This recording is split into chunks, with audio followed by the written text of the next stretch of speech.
Victor Hugo, pour souligner la perte de sa fille, va adopter ce qu'on appelle un ton pathétique.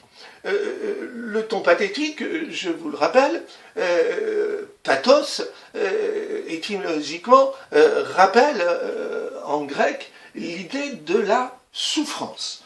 Et cette souffrance, elle peut être de deux sortes. La souffrance physique, et au vers 22,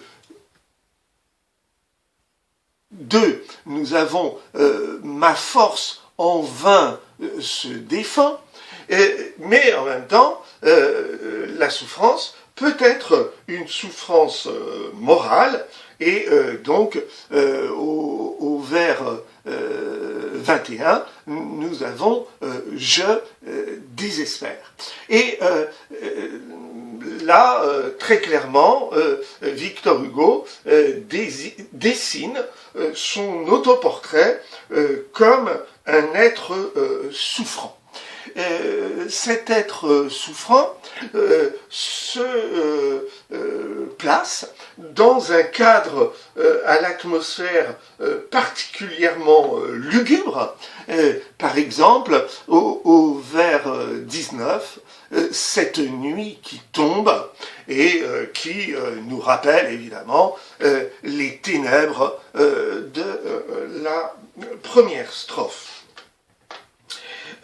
Enfin, vous remarquez que le pathétique est renforcé par la répétition d'un appel au lecteur à travers cette expression « vous savez » au vers 17 et « vous savez » au vers 21, où Victor Hugo prend à témoin ses lecteurs de la situation pathétique dans laquelle il se trouve, dans la situation de souffrance dans laquelle il se trouve, et cette prise à témoin, évidemment, utilise une expressivité que l'on voit très clairement à travers l'utilisation de phrases exclamatives. Et donc, ce que recherche Victor Hugo en appelant à témoin ses lecteurs, eh bien, c'est qu'ils compatissent à son sort, qu'ils ressentent donc face à la souffrance exprimée par Victor Hugo, je souffre, face à cette souffrance, eh bien, il attend de ses lecteurs un sentiment de pitié qui est caractéristique de ce ton pathétique. Mais le pathétique est très souvent associé à un autre ton, qui est le ton du tragique, et très clairement, de nouveau, comme dans les strophes précédentes, on voit bien que le destin tragique s'acharne contre Victor Hugo. Comment voit-on cela? Eh bien, d'abord parce que Victor Hugo, pour montrer qu'il est poursuivi tout au long de sa vie par ce destin, eh bien, réalise dans cette partie du poème des rapprochements entre l'autrefois de sa jeunesse, de ses 20 ans, avec l'aujourd'hui de la perte de sa fille.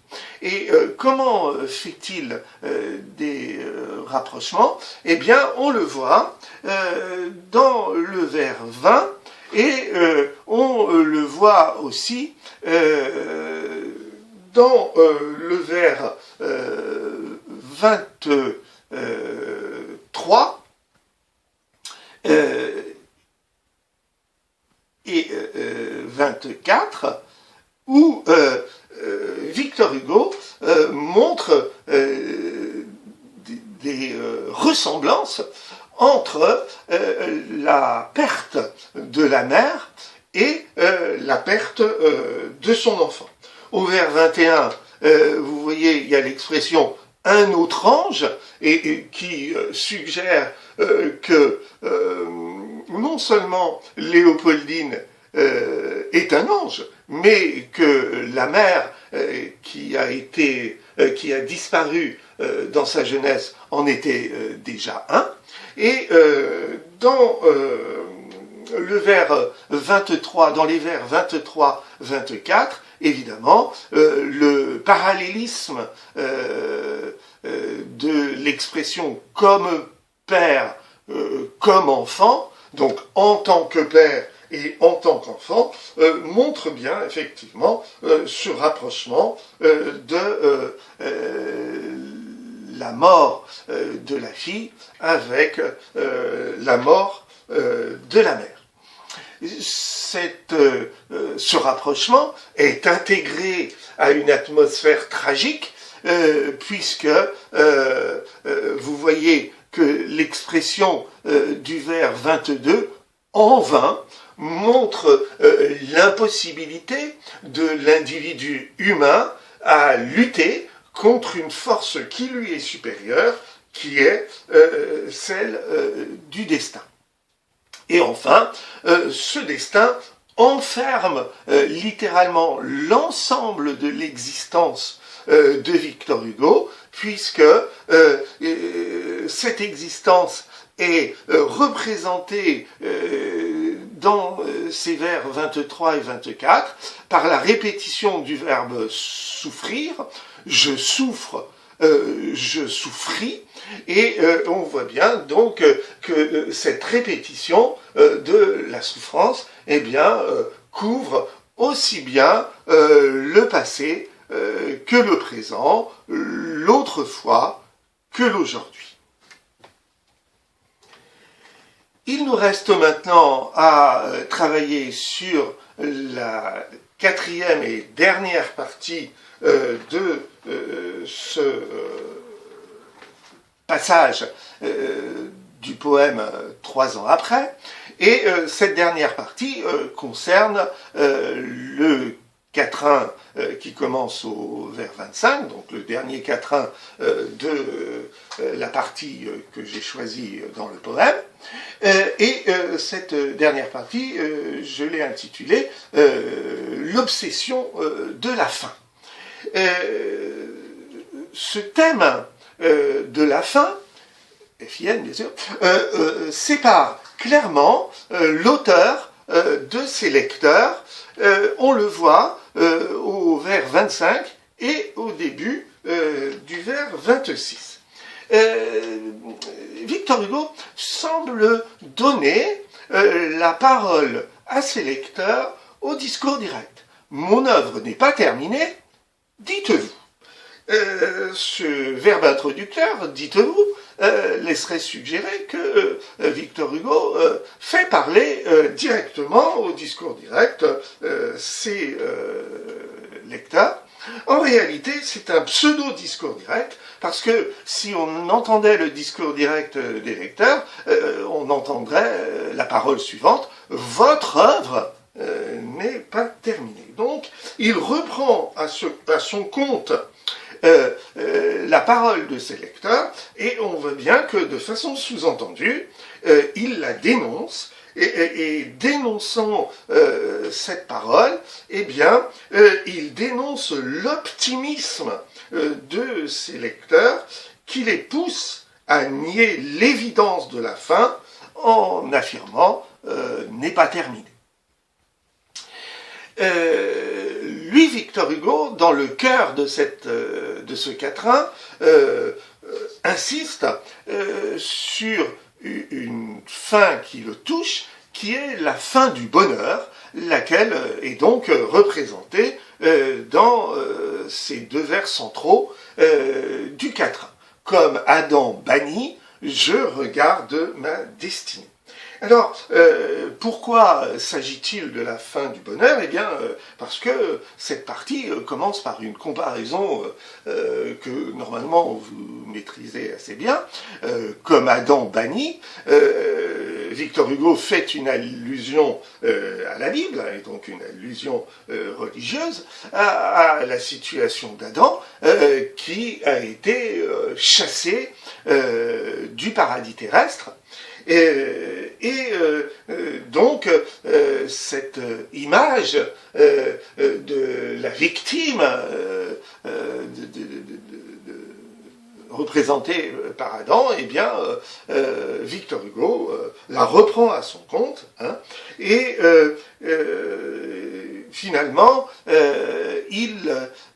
à partir de cette situation négative, il affirme qu'il est prisonnier de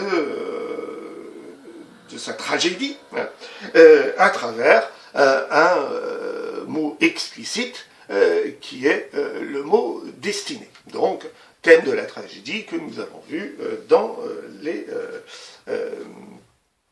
passages précédents.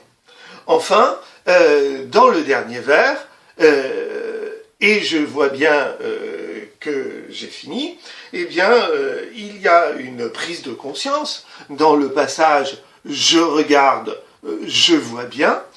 Cette prise de conscience, c'est celle d'une autre fin que celle du bonheur, et qui est celle de la fin de la création littéraire. Cette fin fait écho au refus de reprendre la plume telle qu'on a pu la voir dans le troisième quatrain, et la formule insistante « je vois bien » montre la lucidité de Victor Hugo, qui tranche, selon lui, avec l'aveuglement de vous, c'est-à-dire l'aveuglement de ses lecteurs, qui, eux, ont toujours l'illusion que Victor Hugo a la possibilité de poursuivre cette œuvre. Nous arrivons maintenant à la dernière étape de cette explication de texte, qui est la conclusion. Cette conclusion, je vais vous la lire avant que vous preniez le temps de la recopier. Au début du livre 4 des Contemplations, après avoir représenté visuellement le silence dans lequel il s'est enfermé à la suite du décès de sa fille Léopoldine, Victor Hugo reprend pourtant la parole dans un poème significativement intitulé « 3 ans après ». Dans celui-ci, il rappelle les tragédies qui ont ponctué sa propre existence et il exprime son refus de poursuivre son œuvre dans un tel contexte.